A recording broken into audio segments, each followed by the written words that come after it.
Un chrétien n'est pas juste un titre. Le mot chrétien, ce n'est pas un titre, frère.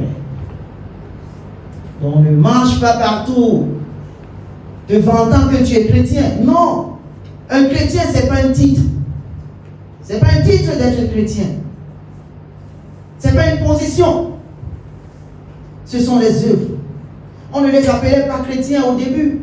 La Bible dit que c'est en Antioche que pour la première fois, on a appelé les croyants chrétiens. Pourquoi?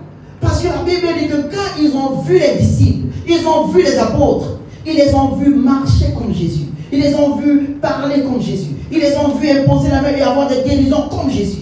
Et ces gens ont dit, ce sont des chrétiens, c'est-à-dire le genre de Christ.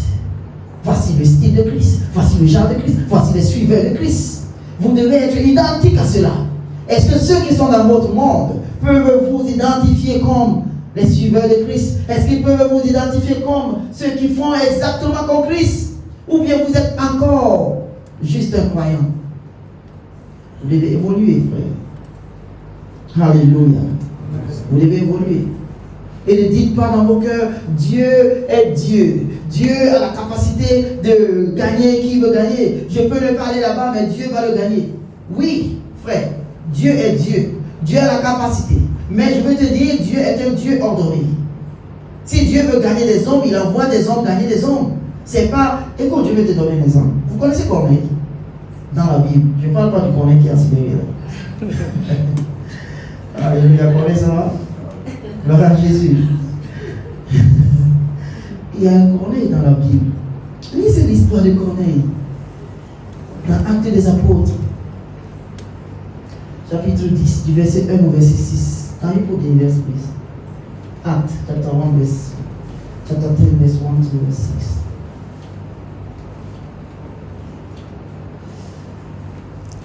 Un homme nommé Corneille, un centurion romain, de la bande appelée italienne. C'était pas un juif, c'était un italien. Next.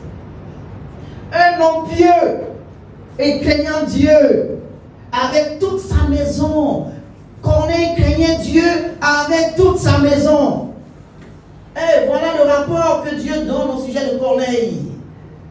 Un certain homme de la Césarée. Corneille craignait Dieu avec toute sa maison, mais c'était suffisant? Non. Il dit qui faisait beaucoup d'aumônes au peuple. Corneille faisait des dons. Corneille était un homme bon. Il faisait des très bonnes choses aux hommes et priait Dieu continuellement.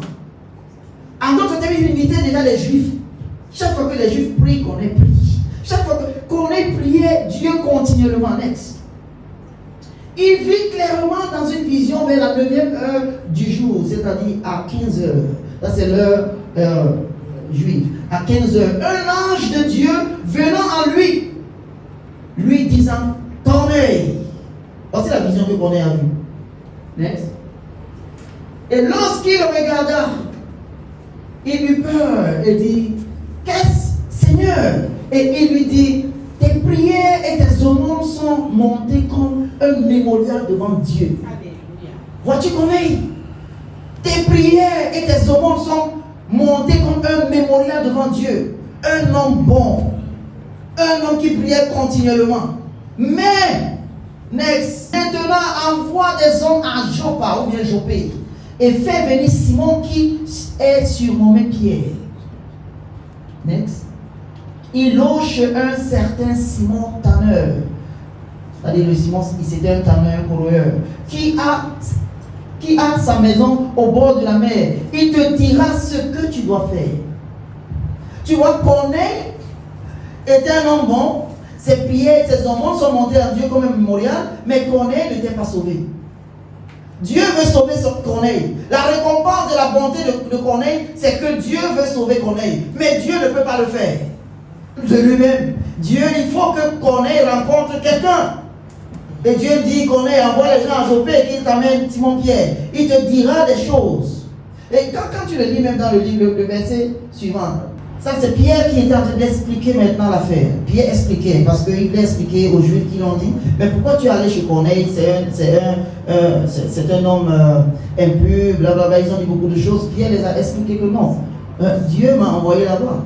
Et vient les expliquer quelque chose. Il dit, qui te dira des paroles par lesquelles toi et ta maison vous serez sauvés? Tu as vu? Dieu veut sauver Corneille, mais Corneille ne peut pas être sauvé. Dieu n'a qu'un seul moyen pour le salut. C'est pourquoi Paul a dit, je n'ai point honte de l'évangile de Christ, car c'est la puissance de Dieu pour le salut de quiconque croit. Il n'a pas dit une puissance. Comme pour dire, il y a d'autres puissances que Dieu pourra avoir pour sauver les hommes. Non, je n'ai point honte de l'évangile de Christ, car c'est la puissance. C'est l'article défini qu'il a utilisé. La puissance de Dieu pour le salut de quiconque croit. Si Dieu veut sauver n'importe qui, il n'a qu'une seule puissance. C'est pourquoi Jésus a dit à ses disciples, voici, je vous donne les clés du royaume de Dieu. Alléluia. Il a donné aux Pierre, aux Jean, aux Jacques, les clés du royaume de Dieu. Pas étonnant qu'on ait été déjà d'une manière ou d'une autre qualifié par ses aumônes et par ses prières continuelles. Mais Dieu dit, je veux te sauver. Comment faire? Il ne peut pas le sauver de lui-même. Il dit, envoie les gens à Jopé qui fassent venir Pierre. Il te dira les paroles par lesquelles tu seras sauvé. Donc ne restez pas là à dire, non, Dieu est omnipotent, omniprésent, omniscient. Il peut sauver qui il veut. Oui, mais il ne le fera pas autrement. Il doit t'envoyer, frère. Dieu t'envoie pour que tu sauves tes amis. Dieu t'envoie pour que tu sauves tes amis. Et tu dois être prêt à prêcher l'évangile. Même l'apôtre Paul, qui persécutait les chrétiens partout, il a fait tellement de choses atroces qu'il a demandé au principal sacrificateur une lettre d'autorité pour aller à Damas, afin de revenir avec des chrétiens liés. On lui a donné des écrits que va à Damas, dans les synagogues. Si tu trouves des gars qui prêchent le type de Jésus là, ramène-les liés. Paul a été en route pour Damas. La Bible dit qu'une lumière qui est brillante plus que la lumière de midi, plus que la lumière de midi, a frappé Paul. Et Paul a regardé la lumière, était tombé. Parce que Paul, c'était un gars rigoureux, fort. Un gars avec beaucoup de vigueur. Pour que l'apôtre Paul tombe, tu dois être un Seigneur. Pas étonnant, l'apôtre Paul a dit, qui es-tu, Seigneur? Parce que quand il est tombé, il dit, mais ça doit être un Seigneur qui me renverse. Qui es-tu, Seigneur? Et la voix sort de la lumière qui dit, je suis Jésus de Nazareth que tu persécutes. Il n'a pas dit, je suis Jésus, tu persécutes mes disciples. Non, il dit, quand tu persécutes mes disciples, c'est moi que tu persécutes. Je suis Jésus de Nazareth que tu persécutes. Il est difficile pour toi de régermer contre les aiguillons. Il dit, qu'est-ce que tu veux que je fasse, Seigneur? Jésus voulait le sauver, mais ne pouvait pas le sauver. Jésus lui dit, rentre dans la ville de Damas. Je te dirai quoi faire. Quand il s'appelait encore Saül de Tarse, il est entré dans la ville de Damas, on l'a conduit parce qu'il était aveugle. Pour 3 jours, on l'a conduit à la ville de Damas, arrivé à la ville de Damas. Dieu a parlé à Ananias, un disciple, que va dans la maison de c'était Judas. Tu vas, Dieu est un maître, c'est un stratège. Il sait comment communiquer. Il te parle ici, il vient, il parle à l'autre personne, il te va, et puis Dieu est trop fort. Il envoie Ananias chez Judas. Voilà comment Paul a été rempli du Saint-Esprit. Voilà comment Paul est né de nouveau. Voilà comment la conversion de Paul est arrivée. C'est pas que Dieu, écoutez, nous devons savoir que nous sommes l'extension de Dieu. Chacun de nous ici, nous sommes l'extension de Dieu. Dieu compte sur nous pour la prédication. C'est pourquoi parfois quand on arrive à l'église et qu'on n'a pas un membre qu'on aurait invité, c'est pas bon, frère. Qu'est-ce que tu es en train de faire? C'est ça le vrai christianisme. Quand on lit dans l'Éphésiens chapitre 4 verset 11, Ephésiens chapitre 4 verset 11, je dois aller très rapidement parce que le temps est déjà. Ce message est tellement long, il y a beaucoup de choses à dire. Il dit, il a donné à certains comme apôtres, aux autres comme prophètes, et aux autres comme évangélistes, et aux autres comme pasteurs et professeurs ou docteurs. Voilà Jésus qui a laissé les dons aux hommes. À ce groupe de personnes, il a donné un prophète. À un autre groupe de personnes, il a donné comme don pasteur. À un autre groupe de personnes, il a donné un évangéliste. Pourquoi? Next. Il dit, pour le perfectionnement des saints en vue de l'œuvre du ministère. Tu vois pourquoi tu viens à l'église? Tu vois pourquoi tu reçois la parole de Dieu? Pour le perfectionnement, parce que tu es un saint. Et maintenant tu viens à l'église pour le perfectionnement en vue de l'œuvre du ministère. Parce qu'il y a une œuvre du ministère que tu dois accomplir. Et l'œuvre du ministère ne s'accomplit pas ici. Ça s'accomplit dehors. On reçoit le perfectionnement à l'église, on sort pour l'œuvre du ministère. Quel ministère? Pour l'édification du corps de Christ, jusqu'à ce que nous arrivons tous dans l'unité de la foi et à la connaissance du Fils de Dieu, à l'état d'homme fait à la mesure de la stature de la plénitude de Christ. 2 Corinthiens chapitre 5, rapidement. Verset 17. Il va vous montrer quel ministère il parle. Pour le perfectionnement des saints, en vue de l'œuvre du ministère. Il dit, c'est pourquoi, si quelqu'un est en Christ, il est une nouvelle créature. Tu es en Christ, tu n'es plus le même frère.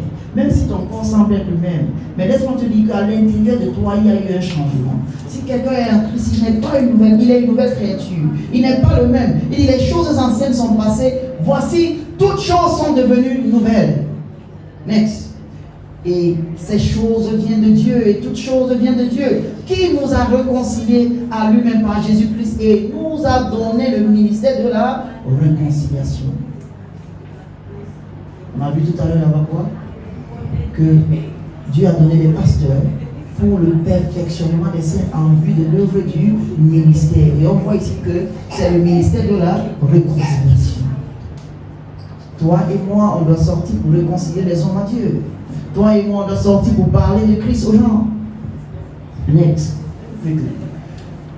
Il dit, c'est-à-dire que Dieu était en Christ, réconciliant le monde avec lui, en ne leur imputant pas leur faute. Il nous a confié la parole de la réconciliation. Donc ne dis pas que mais je ne peux pas prêcher parce que j'ai dit, il y a des choses que je fais qui ne sont pas aussi bien. Non, je ne vis pas bien. Non! Il dit, Dieu n'a pas imputé des péchés sur toi. Mais il t'a donné le ministère de la réconciliation. En dépit de ce que tu fais, sors. Va prêcher. Va réconcilier les hommes à Dieu. Pas à toi, mais à Dieu. Ce n'est pas ton travail, c'est le travail de Dieu. Next. Maintenant donc, nous sommes ambassadeurs. Voilà le nom de Christ bien. Christ est ambassadeur. Nous sommes ambassadeurs pour Christ. Comme si Dieu implorait par nous. Et nous vous prions au nom de Christ, soyez réconciliés avec Christ. Quand vous sortez, dites ça aux hommes. Quand vous sortez, dites ça à vos amis. Réconcilie-toi avec Christ. Parce que nous avons tous été commissionnés. Hey. Romains chapitre 10, verset 13. Quiconque fera appel au nom du Seigneur sera sauvé. Tout le monde. Le Macédonien a dit, Paul vient nous aider. Paul vient nous aider. Viens nous prêcher l'évangile. Quiconque appelle au nom du Seigneur, quiconque invoquera le nom du Seigneur sera sauvé. Quiconque le fera sera sauvé. Next. I just have 1 minute. Comment donc feront-ils appel à celui auquel ils n'ont pas cru? Tu as vu? Ils ne peuvent pas appeler le nom du Seigneur s'ils n'ont pas cru le Seigneur. Et comment croiront-ils à celui dont ils n'ont pas entendu parler? Voici là où tu viens, frère. Voici là où tu rentres dans la scène. Ils doivent entendre parler de toi. Sinon, ils ne croiront pas.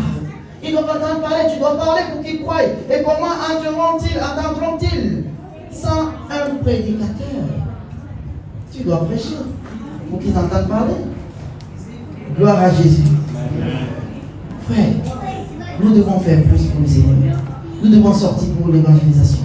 Nous devons sortir pour gagner notre monde. Chacun de nous a un monde. Chacun de nous a des frères. Chacun de nous a des sœurs. Il y a des gens que Dieu a spécialement mis dans ton monde, que toi seul, tu peux les atteindre. Il y a des gens que moi seul, je peux atteindre dans mon monde. C'est pourquoi chacun de nous est une extension de Dieu là où il se trouve. Fais gaffe, frère. Fais gaffe.